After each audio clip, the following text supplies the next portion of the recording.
What's going on, everybody? Curtis Wilkerson with HawgSports.com coming to you from outside Simmons Bank Arena. Not inside, because let me tell you something. When those games are over in that place, they lock it down like Fort Knox real quick.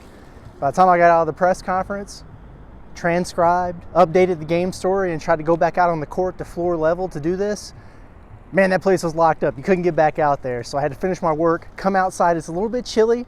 I don't know if this is a good idea, but the show must go on. We got to do this because Arkansas knocked off Bradley 76-57 here in North Little Rock.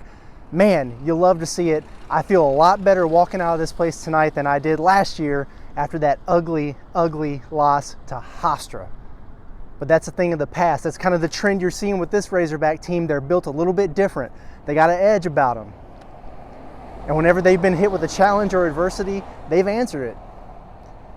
They went over to the BOK Center in Tulsa last week, a place where they really struggled last year. They had a great performance. They came here to North Little Rock, a place where they've had historic struggles, and they had a great performance tonight.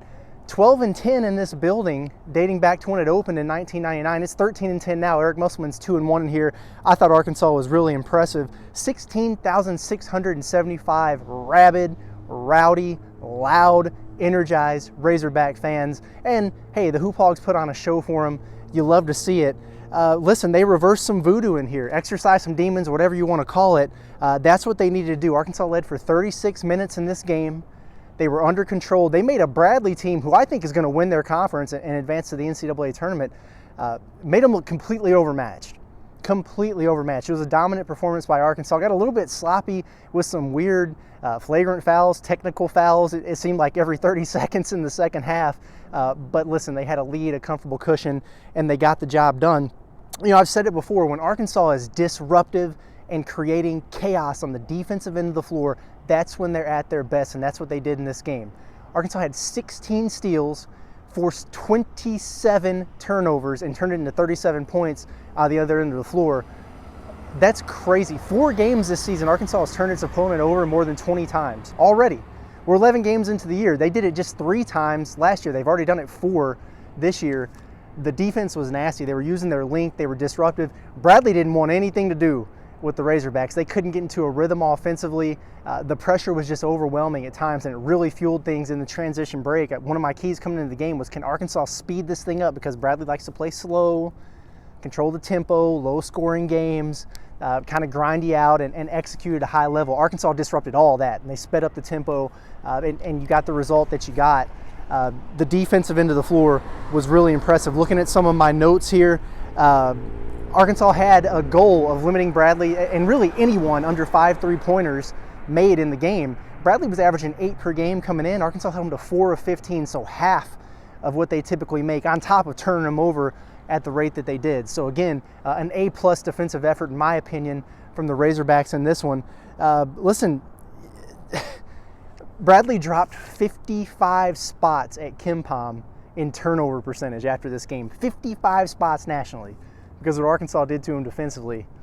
I can't stress enough how good the Razorbacks looked on that end of the floor. And then they bullied them on the offensive end. The steady diet of getting downhill, getting to the rim, and being aggressive, that's where it's at for the Razorbacks. That's the DNA of this team offensively. They don't settle for bad shots. The shot selection was solid. I think they were 4 of 11 from 3. But they had 40 paint points, outscored Bradley 40-16 in the paint. Great. Had 31 free throws attempted. We know how Arkansas is about getting to the charity stripe, and they did that in this game as well. So when you're dominating in the paint, when you're getting to the free throw line, you don't need to make a bunch of threes, especially when you're limiting the opponent to only 4 makes per game, which is what Arkansas did tonight when you turn them over at a crazy rate. So really good job from that standpoint as well for the Razorbacks. Look, Jordan Walsh, man. He's stacking games now. He's getting confident. He's getting comfortable. We've been waiting for that breakout from the freshman. He had it against Oklahoma. He did it again tonight. 18 points for Walsh. He was 7 of 7 from the field, so he didn't miss a shot. Knocked down another 3.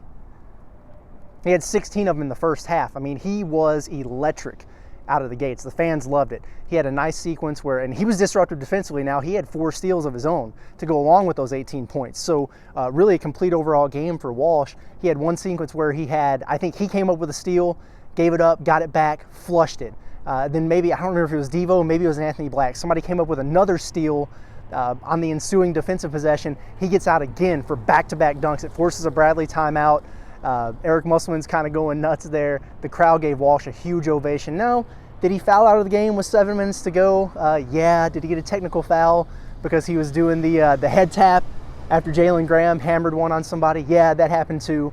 But listen, you want to see Jordan Walsh playing with confidence and with an edge, and that's what he did in this game. Fantastic. Arkansas needed him to step up with Brazil out. It's been 2-game sample size. He's done that so far. Hopefully he can continue to stack those solid performances. Anthony Black, mentioned him a minute ago. All-around performance for him. He's a little bit quiet coming out of the gates, but he really turned it on. I thought he had a great game. 15 points. He was super aggressive again, really like we haven't seen since maybe Maui. Offensively, he didn't take a ton of shots. I think he was only 4 or 7 from the field, but that's because he kept getting fouled.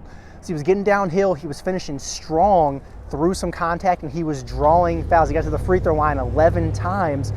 That's really good stuff from AB. And then he was all over the place. 4 assists, 3 rebounds, 2 blocks, 2 steals, using his length and his instinct on the defensive end of the floor to be disruptive. Great job by Anthony Black. Ricky Council, 16 points, 4 of 10 from the field. Kind of like AB, though.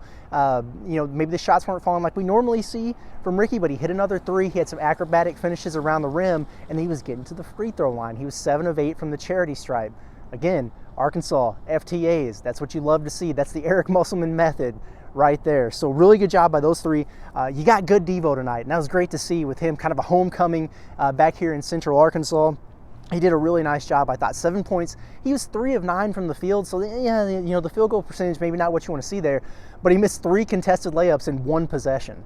Okay, that kind of skewed that a little bit. He was grabbing the rebounds too, but hey, listen, 7 points. He had 7 rebounds. He had 5 steals. 5 steals in 1 game is absurd. You had Walsh with 4. Devo gets 5. He was super disruptive, man. He really attacks ball handlers. He just makes people uncomfortable. He single-handedly can take teams out of what they're trying to do offensively. Bradley couldn't find a rhythm. Devo was a big part of that. And listen, the shots that he did make, I thought were huge. He had a really nice baseline cut where Jalen Graham hit him. He had a kind of a reverse layup. But man, he had one stretch. He knocks down one of those patented Devo Davis mid-range jumpers. You love those. And he comes down maybe the next possession or a couple possessions later, strokes a catch and shoot 3. Bradley calls a timeout. The crowd goes absolutely berserk. Eric Musselman's fired up. He's out at half court. He's waving his arms at the crowd to get him going. That was a really cool moment. I think it was great to see for Devo. He's gone through it a little bit this year, right? He had the leave of absence. He's back. People are happy to see him back. He's feeling good, energized. It's infectious what he brings to this team in terms of energy and grit and toughness. And for him to have the moment like he had in Oklahoma, in Tulsa, where you've got a neutral site crowd chanting Devo, Devo, and then you've got a moment like that where 16,000 plus were going crazy for him. That was an awesome moment there for Devo Davis. Nick Smith struggled. 5 points. He was 1 of 8 from the field. He knocked down a corner 3. Just couldn't get it to fall beyond that. It was a little bit uneven. The main thing with him was he was limping pretty noticeably there at the end of the first half.